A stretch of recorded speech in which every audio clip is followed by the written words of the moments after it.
Hi, I'm Chris. This is Finding God at Work.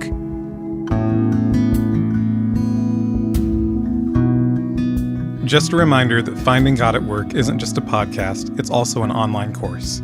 Check it out at findinggodatwork.org. Our current series is Meaningful Work, Calling, Formation, Service, and Love. Do you remember back in 2009, the so-called miracle on the Hudson with Captain Sully? So this was a residential flight, took off from LaGuardia, New York. Then there was a bird strike. Birds got caught in the engines. Both engines died. And the pilot of the plane, the captain, he realized that they needed to land on the Hudson River. That was the only safe option.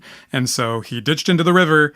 Successfully, all 155 people aboard survived. They made a movie out of it called Sully, starring Tom Hanks. Incredible story. This guy, Captain Sully, won all these awards, rightly so, and wrote a book about it and all sorts of things. Really dramatic story. I enjoyed the Tom Hanks movie. Of course, I enjoy pretty much anything Tom Hanks does, so that may not be saying much. But what I want to actually focus on is, what is a normal day of work like for Captain Sully before January 15th of 2009. He shows up, he follows his checklists to fly a plane, he lands, he does it again, at some point he goes home, right? This was not a dramatic career, even though it was a career that had this very dramatic moment in it. And Captain Sully himself shares about this. So I want to read a quote from him.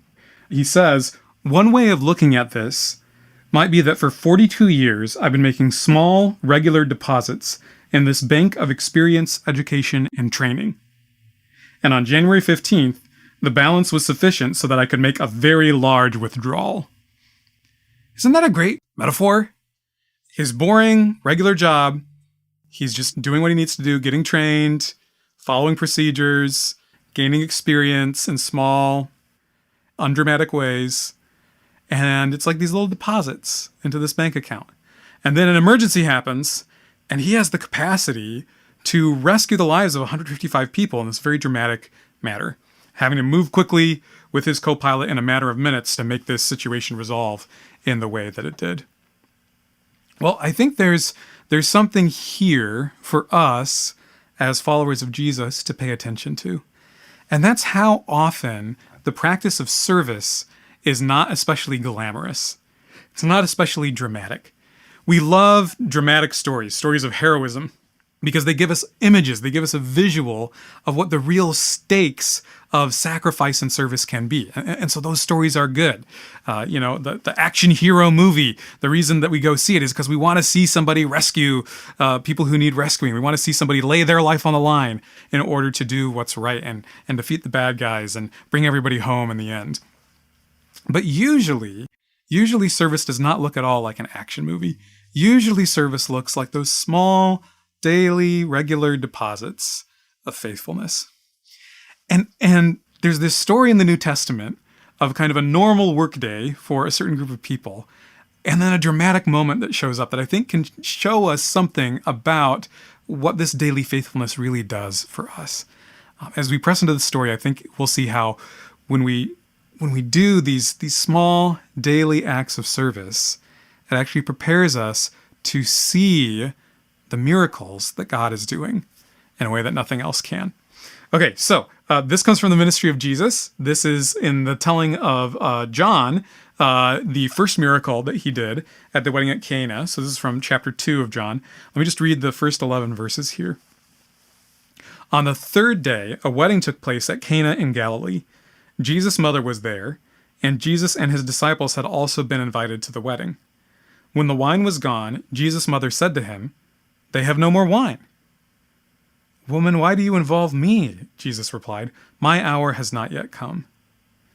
His mother said to the servants, 'Do whatever he tells you.'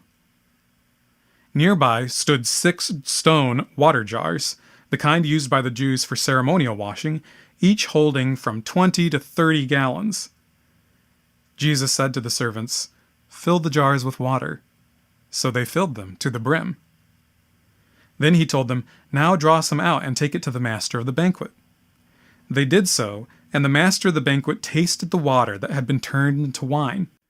He did not realize where it had come from, though the servants who had drawn the water knew. Then he called the bridegroom aside and said, "Everyone brings out the choice wine first, and then the cheaper wine after the guests have had too much to drink. But you have saved the best till now." What Jesus did here in Cana of Galilee was the first of the signs through which he revealed his glory, and his disciples believed in him.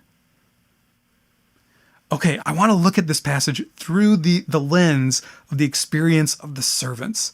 There's so much going on in this passage, but think about what it's like for the servants. These servants, they don't occupy a position of high social status, right? They're low in the pecking order. They do probably a lot of manual and menial labor. They're part of the wedding staff today, so to speak.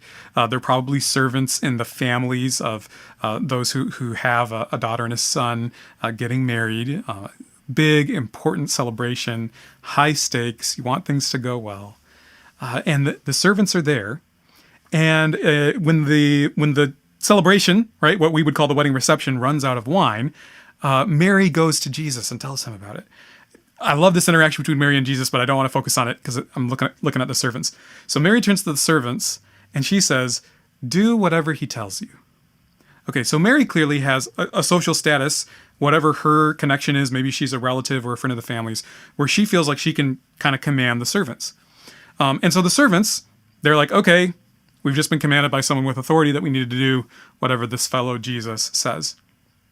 And then what Jesus tells them to do is actually a fairly onerous task, right? So there's these 6 stone water jars. They're usually used for ceremonial washing. Jesus has other ideas for how to use them tonight. And he says to fill them up, and they each hold 20 to 30 gallons. Okay, so this is a big job. This is going to take a while to fill up every single one of these 6 stone water jars until you've got however much, 120, 180 gallons worth of water. So what's the servants' attitude? Well, we don't get their interior dialogue here, whether they felt chagrined about this or whether they find it strange that they're taking orders from Jesus. But how did they respond? It says they filled the jars to the brim. So they didn't just do what Jesus said. They really did it. It seems like they embraced this task. They were willing to do it fully, without hesitating, without holding back. They fill it to the brim. Then Jesus tells them, okay, take some of the water to the master of ceremonies. They do so. And this detail in verse 9, I think, is really significant. The master of ceremonies did not realize where the water that had turned into wine came from, though the servants who had drawn the water knew. So there's this moment, right? The master of ceremonies is tasting this delicious wine. He goes to the groom and says, like, hey, look, your wine, why'd you save the good stuff till now? He has no idea that a miracle has occurred. And yet the servants know. The servants, because they participated in the work that Jesus told them to do, when this miracle happens, they're the first ones to realize that it happened. And then the conclusion of this part of the narrative is that this was the first of the signs through which Jesus revealed his glory, and his disciples believed in him. So these servants were the first ones to see Jesus reveal his glory through a miracle because they had been the ones to participate in what Jesus asked them to do. Okay, so I think there's a paradigm here for us. In our lives, sometimes we receive a call from Jesus. We spent the first chunk of this series on meaningful work talking about calling and how Jesus is the one who calls us. We have to learn to discern his voice from other voices. But when Jesus calls us to do something, how much data do we get from Jesus? And the answer is sometimes not a lot. In this story, Jesus doesn't sit down with the servants and say, okay, here's the plan. I'm going to turn this water into wine. It's going to be incredible. So fill it up and it'll be worth it. He doesn't do that. He just tells them what to do. He just says, fill up the water jars. And they do. Well, sometimes that's how our life with Jesus is too. Sometimes Jesus asks us to do something, and he's not going to reveal the whole plan to us up front. He's not going to tell us what he intends to do. He's just going to tell us what he wants us to do. So what are we going to do? Are we going to wait till we know the whole plan? We're going to be waiting a long time, if so. We're going to be chagrined about the onerous things we're being asked to do that don't feel so great all the time. I've definitely been there. But there's an invitation here. What if we do what Jesus says? What if we fill up the jars to the brim? what might we see if we do that with Jesus and for Jesus? So it's like the servants kind of get a hint at the beginning, right? In the exchange between Jesus and Mary, which probably they overheard, or at least it seems like that's all happening in pretty quick sequence. Mary says to Jesus, they have no more wine. Then she says to the servants, do whatever he tells you. So there's this hint that the servants get that what they're being asked to do somehow has to do with the wine problem. But they don't get much more than that. They just get a hint. But what the culmination is, they get a revelation of the glory of Jesus. I think that that's true in our lives too. When Jesus commands us to do something, often we get a hint. We just get a little hint of kind of the significance of what he's asking us to do. Maybe we have an idea of how our daily work and the job that he's asked us to do could contribute to the kingdom in some way, as it provides for our families, or as it provides for the common good in our communities, or as it prepares and trains us for future endeavors. We have a hint of that, but we don't really have the full picture. But if we stick with it, eventually we will see that revelation of Jesus' glory in our work. We move from the hint to the revelation. So Jesus often tells us what to do before showing us what he is going to do. Jesus tells us how he wants us to serve before showing us what he will accomplish through our service. And yet it's only if we participate, it's only if we say yes, that we'll be there to see what God is doing, to see the miracle that God is performing through our service. Now, here's another way to think about the experience of the servants. When you hear this story, right, what's the point of the story? Is the point about how great the servants are? No, the point is that Jesus is revealing his glory. The point is that Jesus is bringing new life, new wine, the wine of salvation, eventually the wine of his blood on the cross. Jesus is giving something to the world because he is God's chosen one. He's the Messiah, and he's revealing that through this miracle. It's a sign of who he is and of what he's doing in the world, the coming of the kingdom of God. That's what this is about. It's not about the servants, but the servants got to be there and the servants got to participate in it. When we think about our work, whatever our work is, work that God has asked us to do, work that's fulfilling our obedience to Jesus in our everyday work, in our callings, again, multiple callings, even if it's just that simple calling to provide for ourselves and our families while we do a quote-unquote secular job. If we're following Jesus in that work, if we're serving him in that work, who is the work really about? It's not about us, it's about him.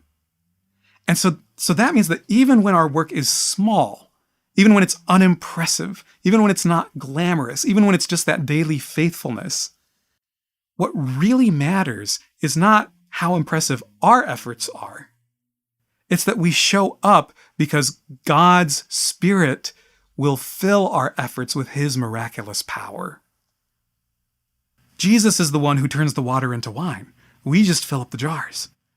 And showing up every day and filling up that jar with daily faithfulness in your work, that's what makes it possible for you to be there to see how God, through his power, through his Spirit, will turn that water into wine. So again, it's not about how impressive it is. It's not about how dramatic it is. It's not even about how great you are and your efforts are. It's just about showing up, being faithful to Jesus, doing your part, and then waiting to see what God accomplishes. Okay, so what does that mean for us? How does that help us on a day-to-day basis? Well, I have a couple ideas. One is, and I want to actually hop quickly to another passage just to give a verse for this one, but to not despise the day of small things. So this is a little bit of a deep cut. It's from the prophet Zechariah in the era of rebuilding the temple. Rebuilding the temple took a while. There was some doubt about how the project would go. And part of his prophetic word is Zechariah 4, verse 10. Who dares despise the day of small things? Since the 7 eyes of the Lord that range throughout the earth will rejoice when they see the chosen capstone in the hand of Zerubbabel. In poetic language, Zerubbabel had a day job. He was the governor of Judah. He was overseeing this construction project of rebuilding the temple. And Zechariah is proclaiming, don't despise the day of small things. Who dares despise the day of small things? God's eyes are watching this project. Again, God is going to show up. God is going to do something glorious here as you just do your day-by-day faithfulness, even though it looks small right now. So that's the first thing for us, is to not despise the day of small things, to not despise our own work when it seems unimpressive. If it's work that Jesus has asked you to do, it's worth doing faithfully. It doesn't matter how impressive or unimpressive, how big or how small it is. And then the second thing that we can do is to keep our eyes open for opportunities, right? I imagine there were several servants, right? And when Jesus said, hey, fill up those water jars, did some of the servants maybe hang back and say like, oh, we'll see who does the grunt work on that? Who's going to heave all that extra water around? Have you ever done this where you kind of hang back and see if somebody else starts doing the dishes after dinner before you do? Because it's like, oh, maybe I'll get out of it because somebody else volunteered, right? But what if we had the opposite attitude of, I want to get in on this. I want to look for opportunities to serve because then I'll be there to see the miracle when it happens. So in your workplace, when there are opportunities to step up, to say yes, to do something, even if it means a little bit more of unglamorous behind the scenes effort, maybe you can look for those opportunities to serve. Maybe God will show up when you say yes. Lord Jesus, thank you that you're the one who makes the difference, that you're the one who serves us, that you want to bring that new life, that new wine of your presence miraculously into our lives. So we ask that you would help us to show up in small, everyday ways. Help us not to despise the day of small things, to be ready for what you will do. Jesus, do your work in us as we do our work with you. Amen. Thanks for listening. Finding God at Work is a production of Mission Central, a ministry based in Aurora, Illinois, dedicated to forming Christians for mission in everyday life. You can subscribe to the podcast wherever you listen to this episode to get 10 minutes of teaching on faith and work every Tuesday and Thursday. To get resources to go deeper with each podcast series, read our blog, and get info about upcoming courses on faith in the workplace, go to our website, missioncentral.church.